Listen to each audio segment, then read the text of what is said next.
A couple days ago, I shared with you why the Sacramento Kings have yet to make their big move this offseason.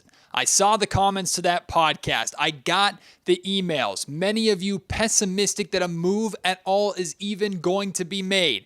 So let's lean into that pessimistic side a little bit. What if the Sacramento Kings don't make their big move this offseason? How bad would it be? And would Monte McNair's job be on the line? We'll discuss that. Plus, the California Classic rosters are out.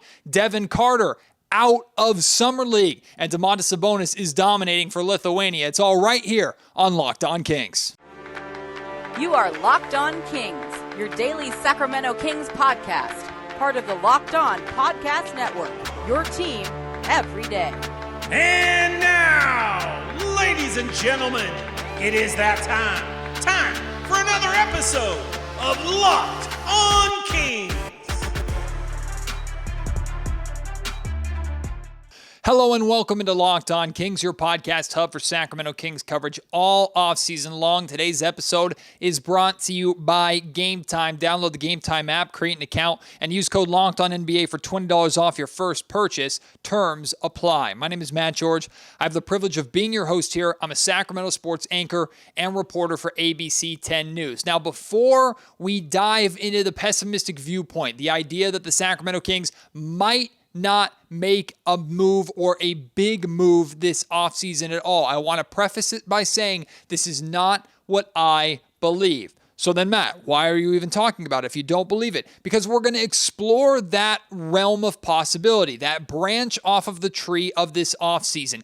If the Kings were unable to make any of the big moves that they've been rumored to be involved in, from Lauri Markkanen to Brandon Ingram to Kyle Kuzma, Cam Johnson, whoever it may be, if that ends up happening, how bad is it for the Sacramento Kings? What other options are available to the Sacramento Kings? And what does their outlook look like for next season with the roster as constructed at this point in time? That's why we're going to explore it. We're going to talk about it. I know a lot of you Kings fans feel like the Kings are more likely to go there than to actually land one of these big moves. I know you're hesitant to trust Monte McNair's ability to actually close one of these big deals based off of how the last couple of years have gone. I understand that. So again, in an attempt to either relate to you or discuss that possibility other than just ignore it happening or the possibility of it happening, we're going to dive into it. Full transparency, I would be fairly surprised if the Kings don't land one of the names that we've discussed this offseason. Now, I think there's rights to be skeptical, more and more skeptical as time goes on about the Kings getting either Lauri Markkanen or Brandon Ingram. I've shared with you the skepticism that I've had around those deals from the very beginning. And again, the more time that goes on, it feels like the less likely a deal is to happen. I'm not saying the Kings are out on both of those players. I know for the fact the Kings have inquired and still continue to be in conversations around both of those players, but conversations and closing a deal, as you know, are two very different things. So I'm skeptical about that. But again, I'd be pretty surprised if the Kings don't end up by the end of this offseason with Kyle Kuzma or Cam Johnson or Dorian Finney-Smith or a combination of any of those guys, right? I would be pretty surprised if one of those names or a name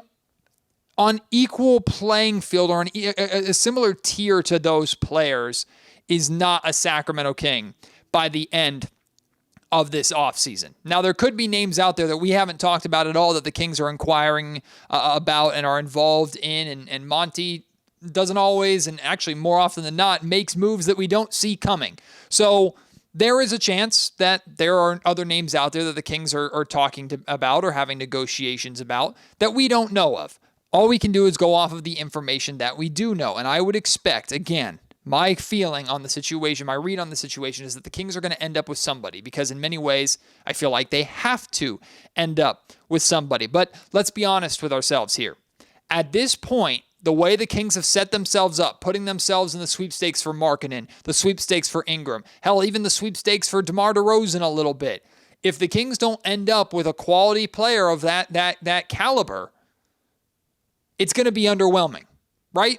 we can be honest with ourselves. If the Kings end up just going out and, let's say, using their cap space, the MLE, to sign a role-playing wing, or they make a trade for a fringe starting caliber player, we're going to be underwhelmed by that. And the Kings have kind of put themselves in that position. Now, underwhelming doesn't mean that the move is bad, but that's something that we as a fan base have to deal with more than the Kings will have to deal with. The Kings just have to make sure whoever they go out and get, it actually helps improve this team.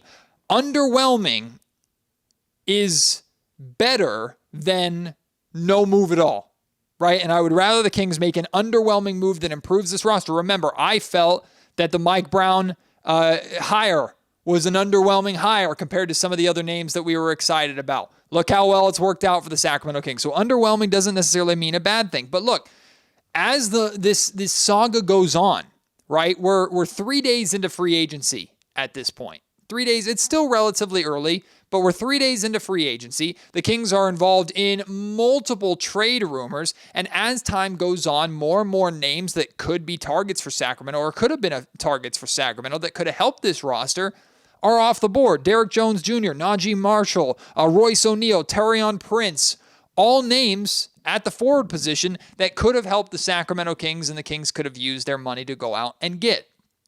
But there are still names available. Lonnie Walker, Caleb Martin, Doug McDermott, Isaac Okoro, who is a restricted free agent with the Cleveland Cavaliers. Sadiq Bey, he's injured and likely to be out a large portion of next season, so keep that in mind. Jay Crawford, Robert Covington. These are names that, again, if the Kings ended up with any of these guys after all the talk that we've had about Ingram and Markkanen and other names, we would probably be a little underwhelmed by.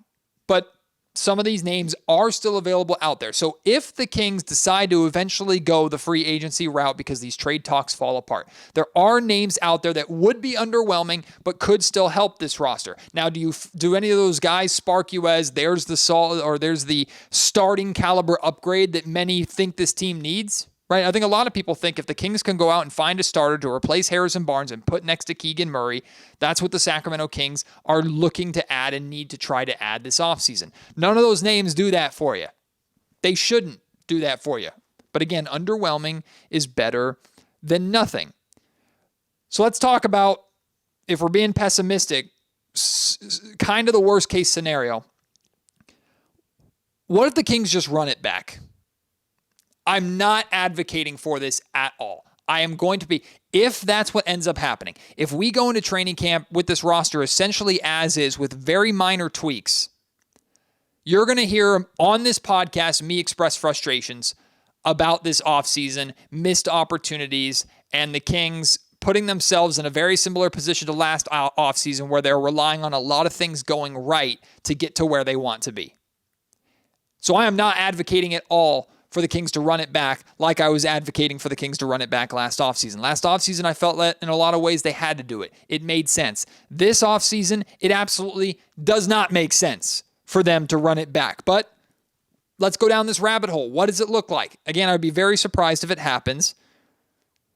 But if we're being honest, the roster as constructed is talented enough to be a playoff team in the Western Conference. We've seen them do it before. Now, we know the Western Conference is a lot better now than it was then, but the Kings were right on the cusp last offseason. We know what happened. Don't need to make excuses, but whether it was injuries or defense or whatever the case may be, the Kings still won 46 games, just missed the playoffs by one play-in game.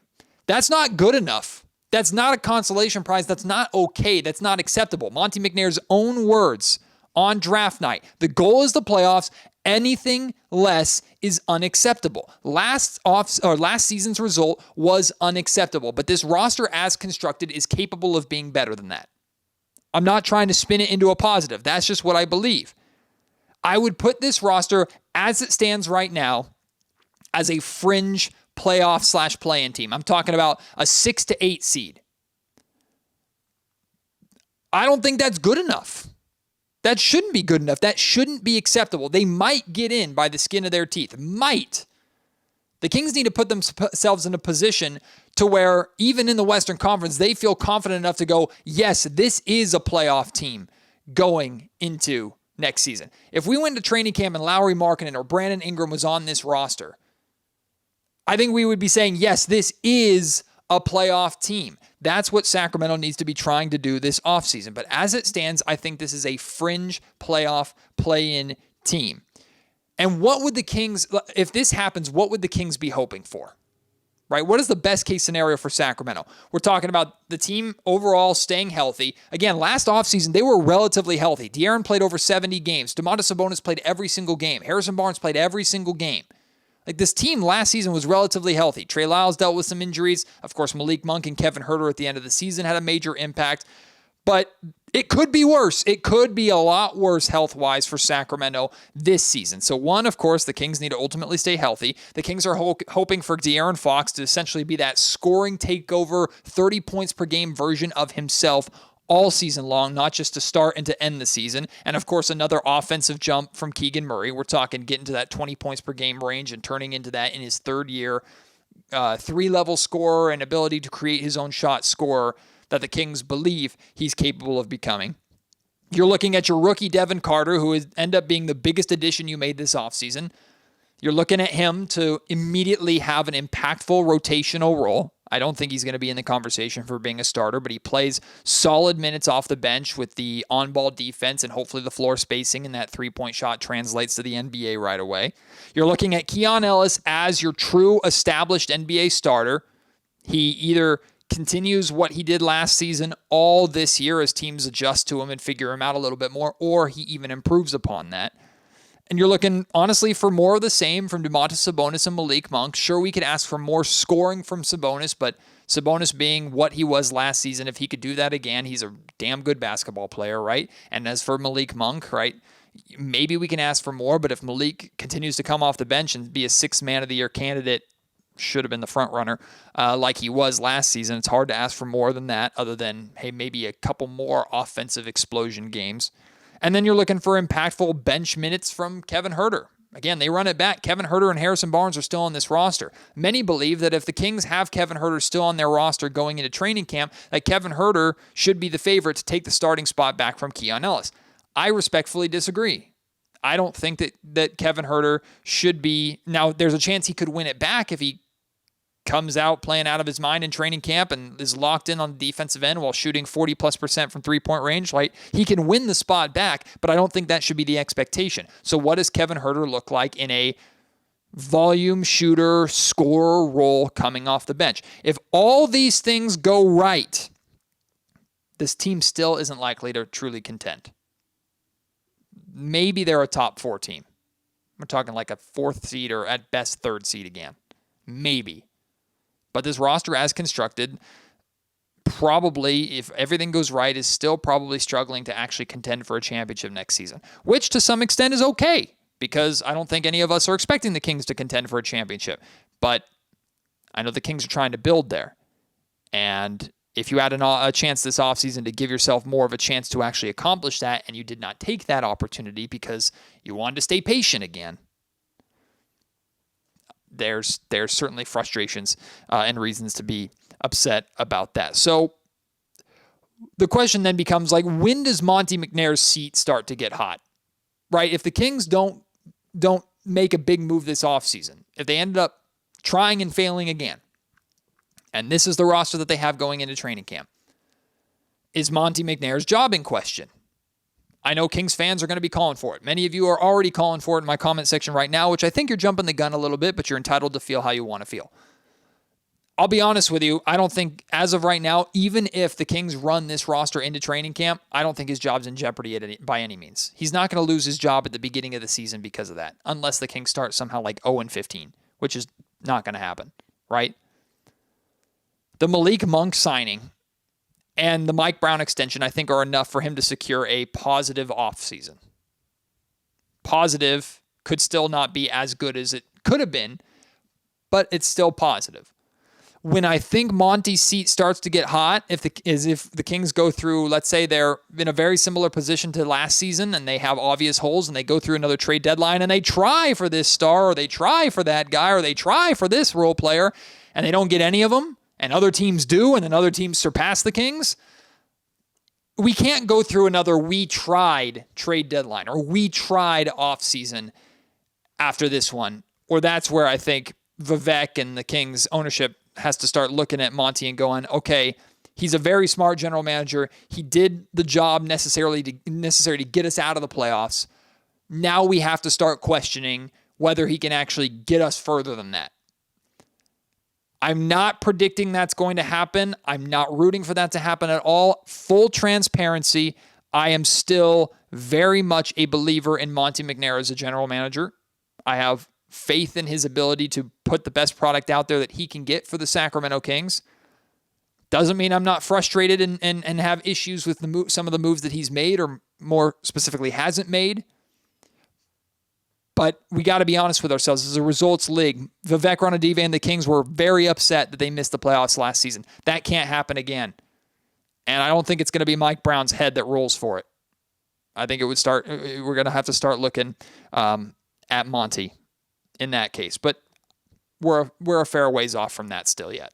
Today's episode of the Locked On Kings podcast is brought to you by Game Time, an authorized ticket marketplace of Major League Baseball, which makes getting tickets faster and easier than ever before. Prices on the Game Time app actually go down the closer that you get to first pitch.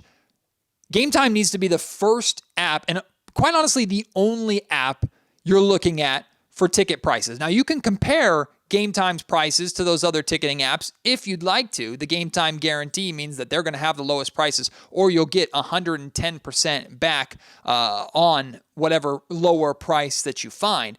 But Game Time gives you deals that you're not going to find anywhere else. From their last-minute deals where you can save up to 60% on sports events, concerts, comedy shows, theater productions, whatever it may be. The closer it gets, you can save up to 60%. They have flash deals, which can't be beat. All of a sudden, these deals come available for events, and you have a hard time saying no to them. And zone deals where you can pick a general selection or area of the Golden One Center where you'd want to go watch a Kings game, and they'll find the best seats with the best price in that area at a discount for you.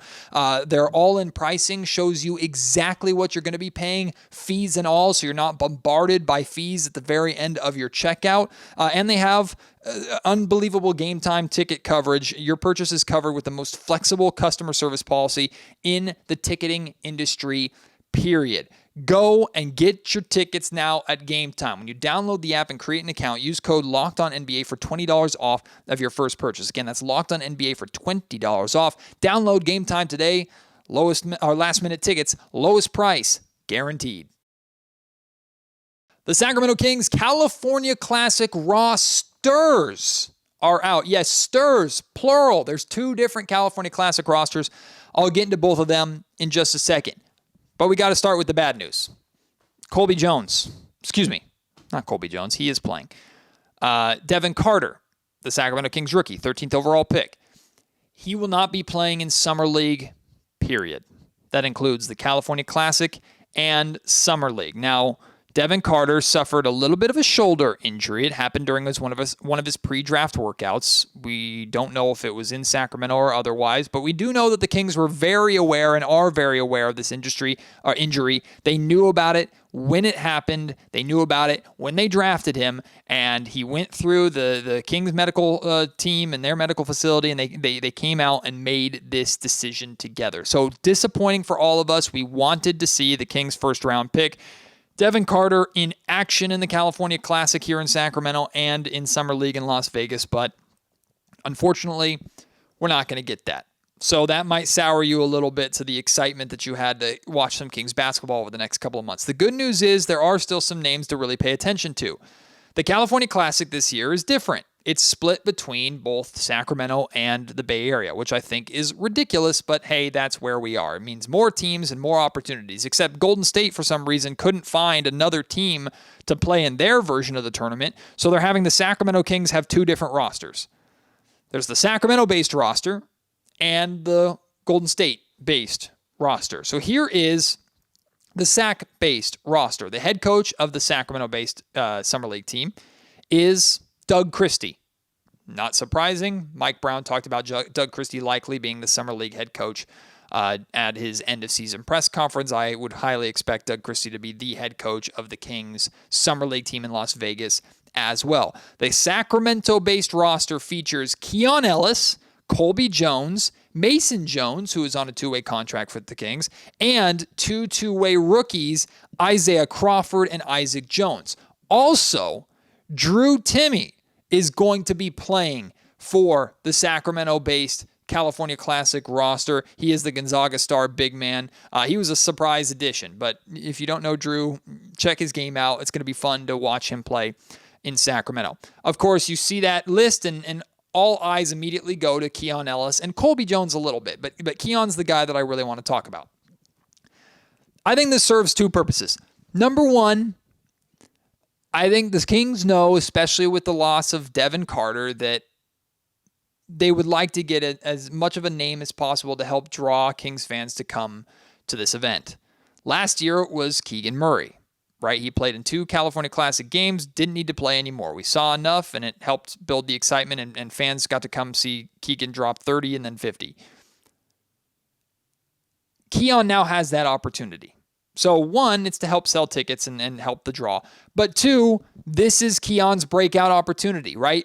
For however long he plays as part of this California Classic roster, Keon is going to be and should be looked at as the top guy on the roster. Now, Keon doesn't have, I think, the offensive bag that Keegan Murray does. So don't go expecting 30 and 50-point performances from Keon Ellis. But what you should expect is him to get a good opportunity to showcase what he can do, and more importantly, showcase that he is an established NBA starting caliber player like he played last season, right? When you have these California Classic games and Summer League games and even the G League to some extent, NBA players in these settings clearly separate themselves and show themselves as above the rest. Think back to the first ever California Classic game, Kings and Lakers. De'Aaron Fox played in that game. You remember that? De'Aaron Fox played in the California Classic. He dominated. He kicked so much ass in that game that he was done. They shut him down for the rest of the summer. Like, yeah, we've seen enough. He looks unbelievable. Keegan probably could have done that after his first game, but they gave him a second one, and he put on even a better show. So we're thrilled about that. Here's Keon's opportunity. What should you expect from Keon? You should expect numbers. How does he look as someone who can to score? Hopefully he gets a good green light and a lot of opportunity to shoot from the perimeter. Does he look like a lockdown on-ball defender that frustrates any of the rookies or G League players or journeymen trying to get an opportunity? He's going to be guarding all of these guys. He should be better than all of these guys. Does he look dominant with his defense on the floor when locked up against those guys? This is Keon's breakout opportunity, so there should be high expectations for when he plays. I'm, of course, going to be paying very close attention to that inside the Golden One Center. Then there's Colby Jones. This entire Summer League, and I expect Colby Jones to play in Las Vegas as well, this entire Summer League should be about Jones showcasing his growth from last season. He spent all last year as part of the main roster. He was not a two-way player. He's worked with this main roster a ton. Of course, he didn't get a boatload of playing time last year. I am a believer of Colby Jones, and I'm not alone here in Sacramento. I think Colby Jones has the size, the skill set as a passer, as a playmaker, as a defender with his wingspan, his length. I think Colby Jones could be something really, really impactful for the Kings as a rotational piece. Maybe not right away. I'm not looking at Colby Jones to make an impactful or be an impactful role player, or maybe 7th, 8th, or 9th man for the Sacramento Kings next season. I don't necessarily think he's there yet. But if I'm wrong, this is your opportunity in Summer League to show me. If Keon Ellis is going to be the best player for the Sacramento Kings on this Cali Classic roster, I expect Colby Jones to be the best player for the Sacramento Kings through all of Summer League period. Cali Classic and Las Vegas, right? He's going to play second fiddle a little bit to Keon. I'm excited to see the two of them share the floor together like they did in Summer League last year. But in reality, once we get to Vegas, Keon probably won't be and shouldn't be playing anymore. And that's where it's going to be Colby's team a little bit, where Colby has the opportunity to showcase, again, that he is an NBA caliber player and he is above not just where he was at this time last season, he's above all the players who are in the similar position to where he was and where he is right now. You want Colby Jones to show that he is an NBA caliber player. So that's the Sacramento-based roster. Then there's the Golden State-based Cali Classic roster, which is led by Jawad Williams. Only a couple names that are super recognizable on that team. Jordan Ford, Folsom's own Jordan Ford. He was on a two-way contract last year. He's not going to be on one this year. The Kings, all their 3 two-way spots have been taken up. So we don't know about Jordan Ford's future. Maybe he's going to be on the Stockton Kings roster again going forward. Who knows? This is an opportunity for him to showcase who he is to other teams as well. Remember how impressive he was in Summer League last year. He had the attention of Jamal Crawford on the broadcast. So maybe Jordan Ford can use this opportunity to show that he should be on somebody's NBA roster, or he should be at least invited to somebody's training camp, and maybe that happens for him. And then there's Dane Goodwin, Notre Dame star, who played for the Stockton Kings as well last season. Those are the 2 most recognizable names on that Golden State team. I know the Kings want to avoid this, but it's pretty obvious when you look at it. There's an A squad and there's a B squad. The A squad's playing in Sacramento, as it should be, because that's where the Kings fans are, and Kings fans are going to be filling up the Golden One Center this weekend and early next week to watch these games. Finally, last thing to talk about with this, Jalen Slauson. I guess he's gone. Draft pick last year, late second round pick, highly athletic forward, worked with the Sacramento Kings / Stockton Kings as a 2-way player last season, not on any roster.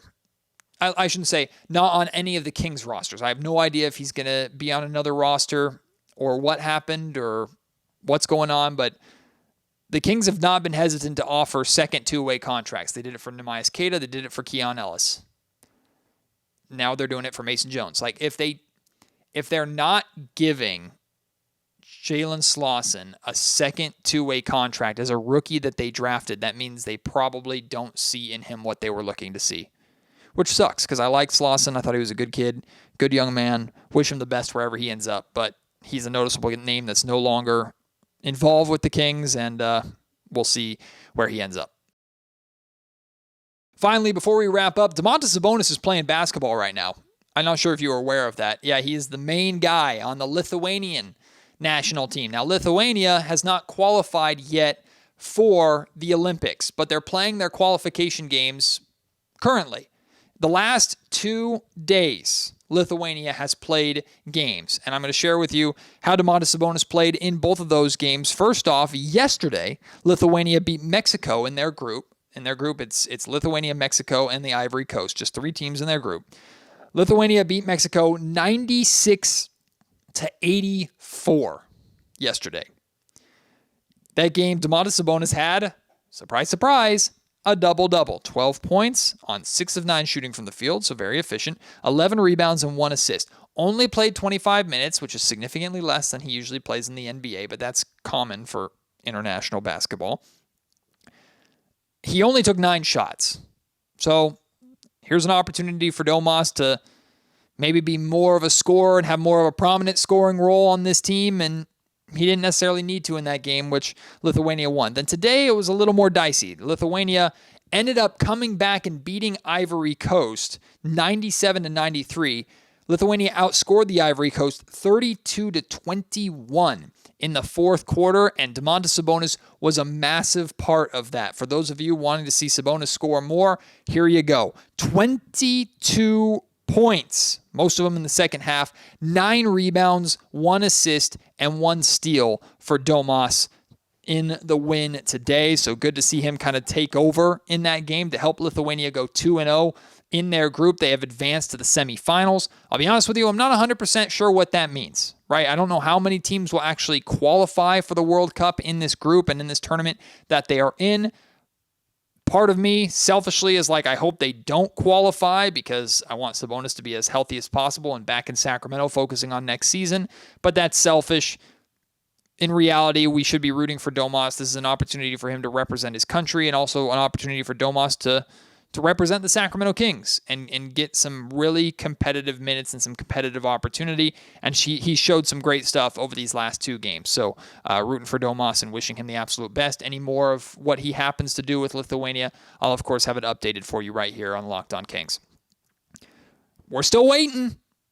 Still waiting. Kings going to make a free agency signing. Kings going to make a trade. We don't freaking know, and it's probably not going to happen tomorrow either with the 4th of July holiday. I don't know if Monty will have his phone with him at his backyard barbecue with his family or not. No clue. I think the expectation should be pretty confident, or should be sound, in that the Kings won't make a move on 4th of July, but hey, stranger things have happened. So the plan is, as of right now, to not have a Locked On Kings podcast on 4th of July for all of us to enjoy our holiday and then be back on Friday, as we don't just hope to see the Kings finally make a move, but we also prepare for the California Classic that begins this weekend. So as of now, the plan is to not have a podcast until Friday. But if anything happens on 4th of July, I'll find a way to sneak away from my family stuff, and we will cover it, and we'll chat about everything that goes down. Until then, I hope you have yourselves a wonderful, hopefully cool. If you're here in Sacramento, it's hot as you know what outside.